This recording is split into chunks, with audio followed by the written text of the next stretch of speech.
जन्मानं किंवा नातेवाईक म्हणून नातं असतंच, पण मुख्य नातं आपलं मातीशी आहे. मातीपासूनच सर्व काही आहे.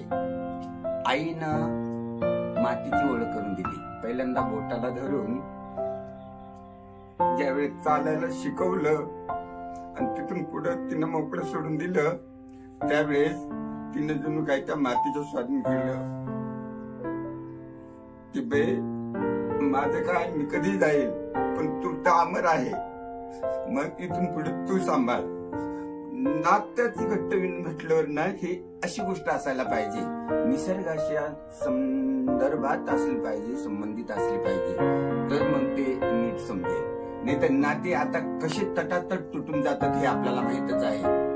काय कोणी कुणाचं राहत नाही, पण ती माती मात्र शेवटपर्यंत आपली राहते. कारण काय, आपण एका आईच्या पोटातून येतो आणि दुसऱ्या आईच्या पोटात समाप्त होतो, तिथं कायमची शांती घेतो. तर नातं म्हटलं का मग हे नातं नक्की असायला पाहिजे असं मला वाटतं.